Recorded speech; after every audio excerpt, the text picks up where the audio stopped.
जय हिंद दोस्तों। आज हम लोग सीखेंगे कि किसी पॉइंट से किसी लाइन की डिस्टेंस निकालने का फार्मूला क्या होता है।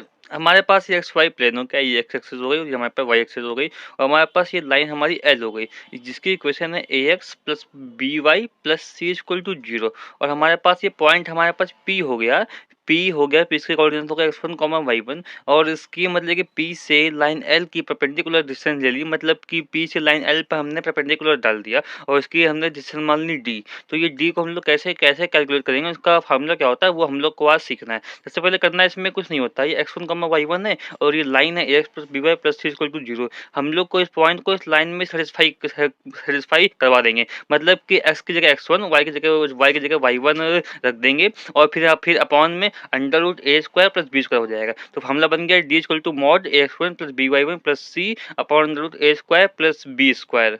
दो पैरेलल लाइंस अगर हैं तो उनके बीच के हम लोग डिस्टेंस कैसे निकालते हैं। इसमें दो केस बनते हैं। पहला केस ये है कि जब जो हमारे पास लाइन की इक्वेशन है वो स्लोप फॉर्म में दी हो, तो उस केस में हमें फार्मूला क्या होता है दो पैरेलल लाइन के बीच की इक्वेशन निकालने का। ये हमारे पास एक्स एक्सिस हो गई और ये हमारे पास वाई एक्सिस हो गई। हमने ये दो पैरेलल लाइन ड्रॉ कर ली। पहली पैरेलल लाइन है, इसकी इक्वेशन हो गई Y equal to M X plus C one और दूसरी पैरेलल लाइन है, इसकी इक्वेशन हो गई Y equal to M X plus C two. इन दोनों पैरेलल लाइन के बीच की जो डिस्टेंस है वो डी हो गई। यहाँ पे m हमारे स्लोप सेम है क्योंकि पैरेलल लाइन की स्लोप ऑलवेज सेम होती है, बस c1 और c2 डिफर है। तो इस केस में d की वैल्यू क्या होती है, मतलब कि इस पैरेलल लाइन के बीच की दूरी क्या होगी। तो इसका फार्मूला होता है d equal to mod of c1 minus c2 upon under root one plus m square. यहाँ पे हमने मॉड मॉड इसलिए लिया है क्योंकि डिस्टेंस कभी भी निगेटिव नहीं हो सकती, ऑलवेज पॉजिटिव ही होगी। और m है ये हमारे पास लाइन की स्लोप हो गई। अगर हमारे पास दो पैरेलल लाइन दी हुई है, उन पैरेलल लाइन के बीच की डिस्टेंस क्या होती है, आज हम लोग उसका केस सेकंड डिस्कस करेंगे।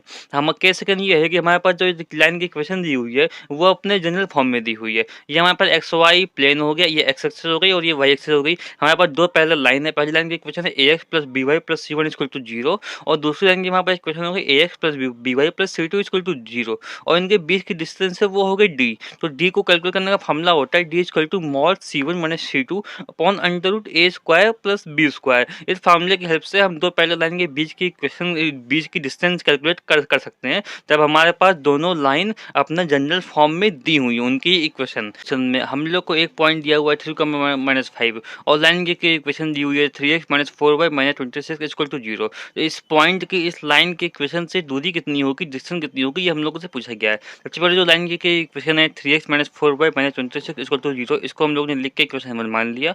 और जो लाइन की जनरल इक्वेशन होती है A X plus B Y plus C equal to zero, उसको इक्वेशन 2 मान लिया। और जब हमने 1 को 2 से कंपेयर किया तो हमारे पास आ गया A equal to 3, B equal to minus four और सी इक्वल टू माइनस 26 आ गया। और हमारे पास जो पॉइंट दिया था, ये पॉइंट हमारा हो जाता है x1 कॉमा y1 और हमारे पास डी निकालने का फार्मूला होता है mod of a x one plus B y one plus c upon under root a square plus b square. हमने यहाँ पे ए बी सी की जो वैल्यू पुट कर दी और एक्स वन वाई वन की वैल्यू पुट कर दी और इनको हमारे पास सॉल्व कर लिया। तो हमारे पास इस पॉइंट की इस लाइन की इक्वेशन से जो डिस्टेंस है डी वो आ गई 3/5। ये हमारा हो गया फाइनल आंसर। यहाँ पर हम लोग को एक पॉइंट दिया हुआ है 1,1 और ये लाइन दी हुई है 2x minus y plus three is equal to zero. इस पॉइंट की इस लाइन से डिस्टेंस हम लोग को फाइंड करनी है। सबसे पहले जो हम लोग को लाइन दी हुई है उसकी इक्वेशन हमने लिख ली 2x minus y plus three is equal to zero. इसको हम लोगों ने इक्वेशन 1 मान लिया।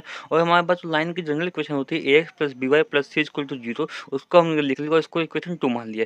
जब हम इक्वेशन 1 को इक्वेशन 2 से कंपेयर करेंगे तो हमारे पास आ गया a equal to 2, b equal to minus one, c equal to 3। हमारे पास जो पॉइंट दिया हुआ है 1,1, ये इसको हमने मान लिया x1, y1। और जो डिस्टेंस निकालने का फार्मूला होता है उसमें हमने a की वैल्यू रख दी, b की वैल्यू रख दी, c की वैल्यू रख दी और x1 y1 की वैल्यू रख दी। और इनको जब हम सॉल्व कर लेंगे तो हमारे पास आ जाएगा d इक्वल टू 4/√5।